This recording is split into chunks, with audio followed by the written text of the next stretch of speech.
Hi there everybody, this is my first video in a quick series on introduction to OneNote for lecturing staff.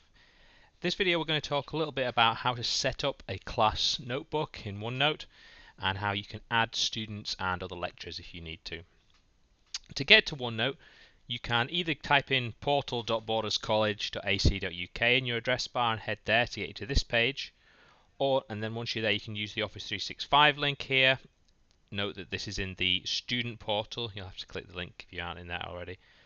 Or you can type portal.office.com and that will take you to the login screen. So I'm already logged in here. If you're not already, you'll need to log in using your Office 365 login.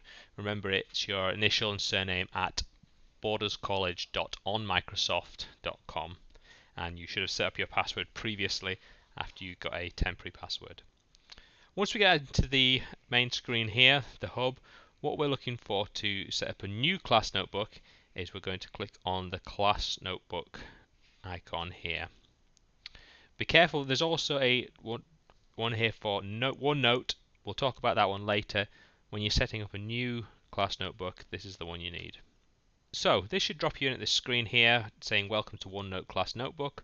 We want to create a class notebook, so I'm clicking on there. I need to give it a class name, so I'm going to call this Finance 101. That's what mine's called. It gives you a little summary here of the sections you're going to have, your collaboration space, content library, and student notebooks. Just hit next again. You need to give, you can optionally, give access to another lecturer. So I could have, there we go. So if I want to add Helen Huddleston in there, I could add her in. You can add as many lecturers as you like. I'm going to leave it off for the moment, so I can close that and I'll hit next. Next up I've got my students. I can add my students using their first name. So there you go. You can also search for surnames. There you go, so it'll search for first and surnames. And if you're in any doubt what you're searching for, who you're searching for example, if you've got a John Smith, a common name, you can also search for student numbers. I'm just going to add in Michael Kidd from our department as our example student. In this section we get a chance to decide what sections we want our students to have in their area of the notebook. By default they get handouts, class notes, homework, quizzes.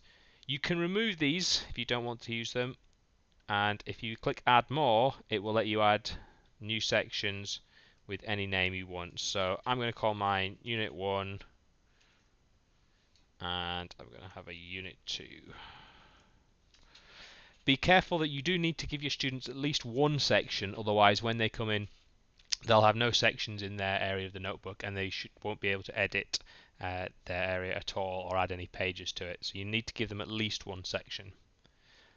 So if I hit next here, I get a little preview. This is what it's going to look like for me, and here it looks what it's going to look like for my student.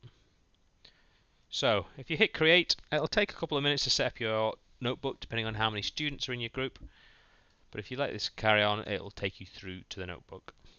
So once your notebook's ready you'll get this screen saying that your notebook's ready for you. What we're going to do there is we're going to click this open in OneNote online. So this is my notebook started and ready to go. You'll notice it starts with a welcome section. We usually leave that there because it's quite useful for students and staff. You can read some information about OneNote. You'll also notice you've got a collaboration space. This is where students can work together with you.